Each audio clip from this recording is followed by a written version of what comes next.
Eh bien donc, nous voulons essayer de chercher comment trouver le Seigneur. Mais nous ne sommes pas les premiers à chercher comment trouver le Seigneur.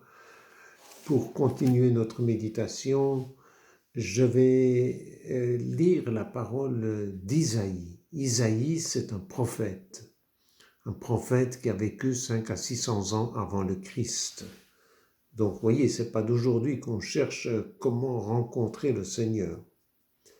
Mais Isaïe, lui, ne connaît pas le Christ. Il pressent que le Christ va venir, puisqu'il vit 600 ans avant lui.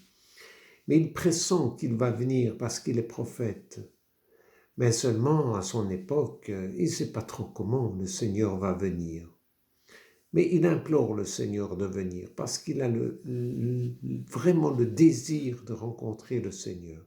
Alors écoutons ce que le prophète Isaïe dit dans sa prière. C'est toi, Seigneur, notre Père, notre Rédempteur depuis toujours.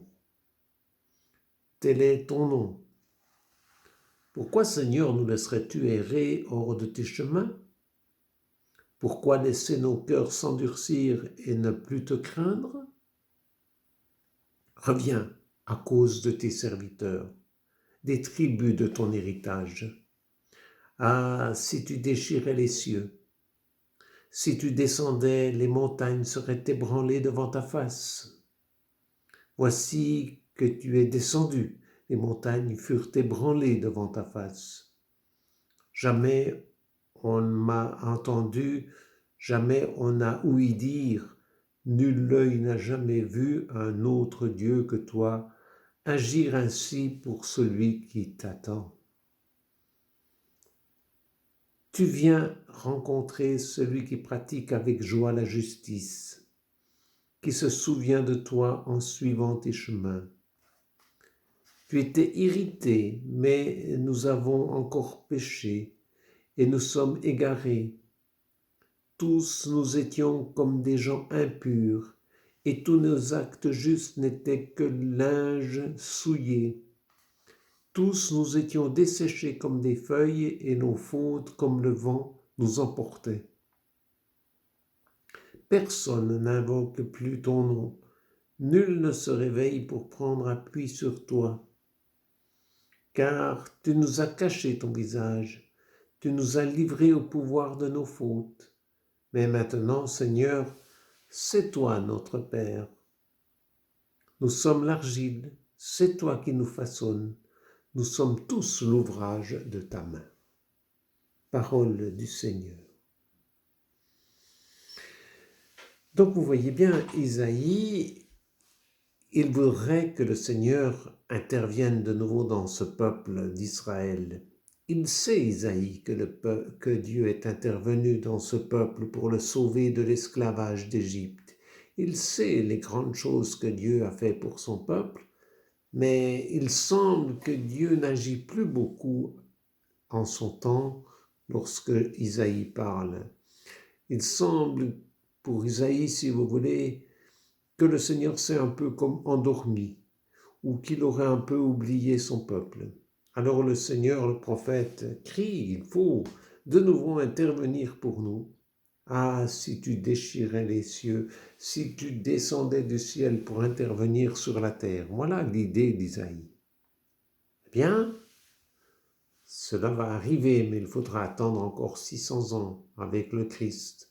Oui, Dieu est descendu du ciel, il a déchiré les cieux et il a pris chair de la chair de Jésus, c'est vrai. Et cet événement a bouleversé l'histoire de l'humanité, nous le savons. Cependant, au temps d'Isaïe, Isaïe pense que Dieu va intervenir de façon grandiose. Et je vous ai dit tout à l'heure que ce n'est pas ainsi que Dieu vient.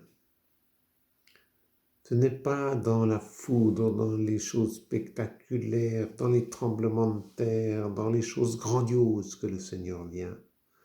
Non, c'est dans les petites choses, toutes simples. Et Isaïe s'en rend compte, puisqu'il dit « Tu viens rencontrer celui qui pratique avec joie la justice ». Bien, chers amis, chaque fois que nous sommes justes, chaque fois que nous voulons la justice, chaque fois que nous partageons comme c'est juste de le faire, eh bien le Seigneur se rend présent. Oh, ce n'est pas spectaculaire, on ne voit pas des images grandioses devant nos yeux, non, mais le Seigneur est là.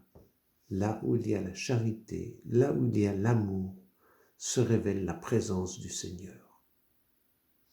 Parce que si nous n'avions pas le Seigneur dans nos cœurs, nous serions horribles les uns envers les autres. Tout l'amour que nous vivons, c'est grâce à Dieu. Et donc, lorsqu'il y a de l'amour, de la justice, eh bien, c'est que le Seigneur est là. Si je prends une métaphore, si j'entends quelqu'un parler chinois, ou bien il vient de Chine et il est chinois, ou bien il a appris le chinois. Bien, il en va un peu de même, si vous voulez, avec le Seigneur. Si c'est le langage de Dieu, si c'est le langage de l'amour, eh bien, Dieu est présent, ou bien c'est quelqu'un qui est habité de Dieu. Et oui, c'est ainsi.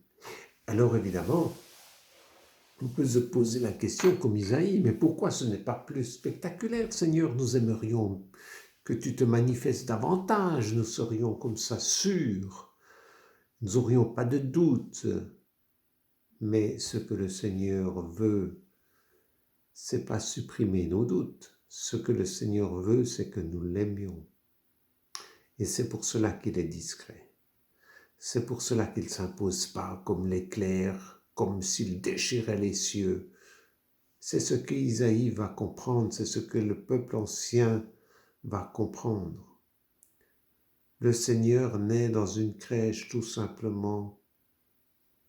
Il n'y a pas de journaliste, il n'y a personne pour venir à sa rencontre que quelques bergers tout simples. Oui, le Seigneur veut cela parce qu'il veut que nous l'aimions. Il n'en a qu'à faire finalement que nous ayons de temps en temps des doutes. Ce n'est pas si grave, c'est presque normal. Mais ce que le Seigneur veut nous dire, même si vous avez des doutes, est-ce que vous voulez aller jusqu'au bout de l'amour? C'est la très belle phrase du curé d'Ars qui disait « Même si le Seigneur n'existait pas, je me repentirai jamais d'avoir consacré ma vie à l'amour. » Mais si nous consacrons notre vie à l'amour, puisque Dieu est amour, c'est qu'il existe.